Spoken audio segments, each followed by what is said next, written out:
क्या हाल है दोस्तों।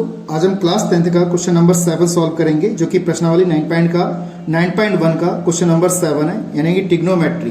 ठीक है दोस्तों, इसमें हमारा चैप्टर चल रहा है हाइट एंड डिस्टेंस, ऊंचाई और दूरी।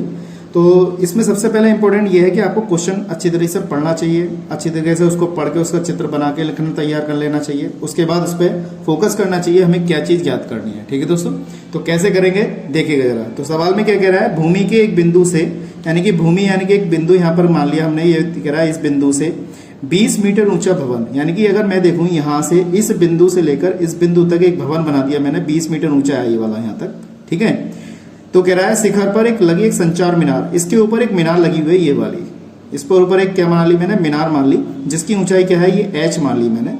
तो कह रहा है इसका उन्नयन कोण जो है वो पहले 45 था, उसके बाद उसका कोण कितना हो गया, 60 हो गया। यानी कि यहाँ से जो मीनार का आधार है, इस वाली मीनार का जो आधार है ये वाला, ठीक है दोस्तों, ये तो मकान का आधार तो ये हो गया, मीनार का आधार ये हो गया। इस पे पहले 45 डिग्री बनना था, और मीनार के शिखर का उन्नयन कोण जो है वो 60 डिग्री बनना है। तो कह रहा है 45 से 60 हो जाता है, तो मीनार की ऊंचाई बताइए, यानी कि यहाँ से लेके यहाँ तक इसकी ऊंचाई हमें ज्ञात करनी है। इसको मैंने क्या माना है, h माना है। तो मैं समझता हूँ आपको ये बात समझ में आ गई हो अच्छी तरीके से। कोई दिक्कत है तो कमेंट बॉक्स में बताइएगा। ठीक है दोस्तों, तो आप मुझे जानते हैं, मेरा नाम है साकेत और आप देख रहे हैं मेरा चैनल पाई टू जीरो। चलिए शुरू करते हैं। चैनल पहली बार आए, चैनल को सब्सक्राइब कर लें, बेल आइकन को प्रेस कर लें, जिससे कि नए नोटिफिकेशन आपको तुरंत मिले। ठीक है दोस्तों, और वीडियो को ज्यादा शेयर कीजिएगा, कमेंट जरूर करिए, जिससे कि हमें पता चले कि आपको हमारी वीडियो कैसे लगी। ठीक है, तो कैसे करते हैं, सबसे पहले हम क्या करते हैं, क्वेश्चन को अच्छी तरह पढ़ेंगे, उसके बाद उसका चित्र बनाएंगे, और उसके बाद जितनी चीज दे रखी है उस चीज को यहाँ पे लिख देंगे। तो सबसे पहले हमें क्या क्या चीज दे रखी है वो चीज जरा ध्यान से समझिएगा। जैसे इस वाले ट्रायंगल में हमें क्या दिया, एंगल दिया 45, तो यहाँ पे लिख देंगे।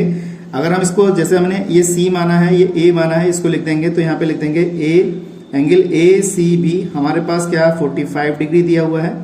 एंगल यहाँ पे लिख देंगे हमारे पास ये वाला जो है, ठीक है दोस्तों, इस टाइप से हमारा 45 डिग्री हो गया। इसको चाहे तो आप इस तरीके से भी लिख सकते हैं। हमारा 45 है सी ए, यहाँ पे सी आएगा, यहाँ पे ए और बी आएगा, यहाँ पे सी और बी, सी ए और बी। यहाँ से लिख देंगे डी ए और बी, यहाँ पे लिख देंगे एंगल डी ए और बी, कितना है हमारे पास 60 डिग्री है। और हमें क्या ज्ञात करना है, यहाँ पर डीसी ज्ञात करना है। तो डीसी हमारे पास कितना हो जाएगा, डीसी का मतलब एच, ये हमें दूरी यहाँ पर ज्ञात करनी है।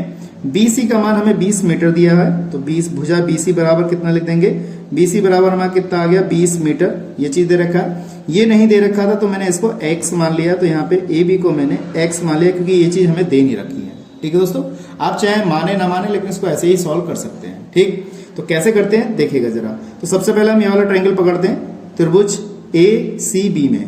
ठीक है दोस्तों, त्रिभुज ए सी बी में पकड़ लो, और इसमें जो जो मान दे रखे हैं उस हिसाब से हल करेंगे। अब जैसे हमारे पास क्या क्या दे रखा है, इसमें लंब दे रखा है और आधार दे रखा है। तो यहाँ पे लंब और आधार किस में होता है, अभी 10 में होता है, तो 10 के हिसाब से हल करेंगे। तो यहाँ पे हमारे पास हो गया 10 45 डिग्री बराबर कितना हो जाएगा, लंब बटे आधार। तो लंब कितना है हमारे पास BC है, और आधार हमारे पास कितना है AB है। ठीक है दोस्तों, लंब और आधार हो गया, इसके आधार पे हमने यहाँ पे इसको लिख लिया। 10 45 का मान आपको पता है कितना होता है, अगर हम टेबल में देखें तो 10 45 का मान होता है 1। देखिए 0 30 और 45, तो 10 45 का मान यहाँ पे कितना हो जाएगा, हमारे पास 1 हो जाएगा। तो यहाँ पे इसको लगा देंगे हम, यहाँ पे 1 लगा देंगे। BC का मान हमारे पास कितना है, BC का मान हमारा 20 है, यहाँ पे 20 लिख दिया मैंने। और ये AB का मान हमारे पास कितना है, x है। अब इसके नीचे 1 मान के क्रॉस मल्टीप्लाई करके x बराबर कितना आ गया, 20 मीटर हमारी यहाँ पे डिस्टेंस भी आ गई। मतलब यहाँ से AB का मान कितना आ गया, 20 मीटर आ गया। ठीक है दोस्तों, अब हमने एक चीज ज्ञात कर लिया। अब वो कह रहा है इसकी ऊंचाई बताइए, तो हम ये वाला ट्रायंगल पकड़ लेते हैं। ये पकड़ लेंगे ADB में, यहाँ पे लिख लेंगे हम त्रिभुज ADB में, हमने ये लिखा। सबसे इंपॉर्टेंट बात यहाँ पे एंगल को पकड़ के चलने की है, ये चीज आपको ध्यान में रखनी है। अब देखिए हमारे पास ये पूरा यहाँ पे लंब है, और ये क्या है हमारा आधार है, तो ये भी 10 का यूज कर लेंगे। तो 10 60, इसका कोण जो है वो यहाँ से यहाँ तक 60 बनना है। तो लंब बटे आधार, लंब कितना हो जाएगा यहाँ पे BD हो जाएगा, लंब कितना हो गया BD, और आधार कितना हो गया हमारा AB हो गया। तो 10 60 का मान कितना होता है, ये भी आप अच्छी तरह जानते हैं। तो 10 60 का मान कितना होगा, √3, तो यहाँ पे हम √3 लगा देंगे 10 60 का मान। BD का मान, BD पूरा ये और प्लस ये आ जाएगा, तो कितना हो जाएगा 20 प्लस का h, क्योंकि ये दूरी प्लस ये दूरी हो जाएगी। और AB का मान कितना हो गया, x हो गया। ठीक है दोस्तों, इस तरीके से लगा दिया। अब √3, यहाँ पे मैंने क्या किया, हमें h का मान चाहिए, तो √3 इंटू में x हो जाएगा, और 20 प्लस कितना हो जाएगा, h हो जाएगा। अब √3 इंटू x, x की वैल्यू हमारे पास कितनी दे रखी है, 20 दे रखी है, हमने यहाँ पे 20 लिख दिया। ये 20 प्लस एच हो जाएगा। इस 20 को आप इधर ले लीजिए, ये हो जाएगा 20√3 माइनस का 20, ये माइनस का हो जाएगा इधर जाके। हमने क्या किया, यहाँ से 20 कॉमन निकाल लिया, √3 माइनस का 1 बराबर एच। अगर आप चाहें तो आंसर यहाँ पे भी छोड़ सकते हैं, ये हमारा क्या है, इसका आंसर है। ठीक है दोस्तों, अगर यहाँ पे आंसर नहीं छोड़ रखा है उसने तो आप इसमें √3 का मान लगाएंगे। जैसे √3 का मान मैंने बताया कितना होता है, √3 का मान 1.732 होता है, तो आप यहाँ पे लगा सकते हैं। ठीक है दोस्तों, अगर आप चाहें तो √3 का मान 1.732 लगा सकते हैं और उसको सॉल्व कर सकते हैं, वरना आपका आंसर यहाँ पे भी ठीक माना जाएगा। ठीक है दोस्तों, कैसे करेंगे, अगर √3 का मान दे रखा है तो 20, √3 का मान 1.732 माइनस का कितना 1 हो जाएगा।